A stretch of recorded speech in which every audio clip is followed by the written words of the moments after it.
इसका नाम राम भवन है, इसका नाम है दुर्गा। इनके माँ बाप ने इनका नाम भगवानों के नाम पे रखा था, पर ये भारत के सबसे बड़े राक्षस हैं। उत्तर प्रदेश के बांदा जिला में इन्होंने 10 साल तक छोटे बच्चों का रेप किया, 2 लाख से भी ज्यादा पोर्नोग्राफिक वीडियोस बनाए और उनको डार्क वेब पे कम से कम 40 देशों को बेचा। एक पोक्सो स्पेशल कोर्ट ने rarest of the rarest case के अंदर इन दोनों को मौत की सजा सुनाई है। जज का नाम था पीके मिश्रा। वो कहता है कि ये क्राइम इतना एक्सेप्शनल और इतना हीनस है कि कोई रिफॉर्मेशन का स्पेस नहीं है, तो इनको फांसी देना ही सही रहेगा। ये जो आदमी है इसका नाम राम भवन है, 50 साल का। ये उत्तर प्रदेश के इरिगेशन डिपार्टमेंट में जूनियर इंजीनियर था।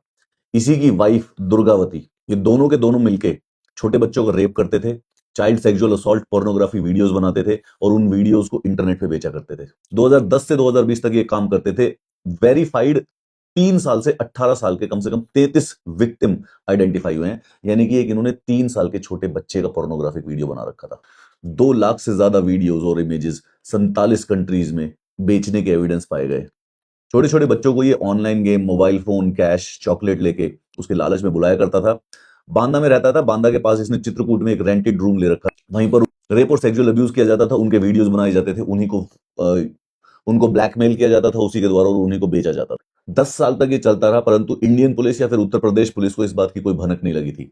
2020 में इंटरपोल ने डार्क वेब एक्टिविटी के बारे में सीबीआई को अलर्ट किया, तब जाके एक केस रजिस्टर हुआ। तब सीबीआई ने रेड की, पेन ड्राइव वेन ड्राइव मिले, फरवरी 2021 में चार्जशीट फाइल की कि बांदा और चित्रकूट में मतलब 33 बच्चों के साथ रेप और सेक्सुअल असॉल्ट हो गया 10 सालों तक, और उनका पोर्नोग्राफिक मटेरियल डार्क वेब पे बिकने लग रहा था 10 साल से। लेकिन हमारी पुलिस को इस बारे में कवर नहीं लगी थी। अब तो इन दोनों को मौत की सजा सुना दी गई है, पर मैं दुखी इसलिए हूं कि हमारे देश में मौत की सजा सुनाई जाती है, करी नहीं जाती। पिछले 20 सालों में 1 2 3 4 पिछले 20 सालों में सिर्फ 4 केसेस में फांसी हुई है। एक कसाब को करी थी, एक अफजल गुरु को, एक याकूब मेनन को, एक जो निर्भया कांड के 4 गिल्टी थे। मार्च 2020 के बाद से लेकर आज तक भारत में डेथ पेनल्टी एग्जीक्यूट नहीं की गई है। 560 से ज्यादा लोगों को मौत की सजा सुना रखी है, लेकिन मौत की सजा एग्जीक्यूट नहीं की जाती है।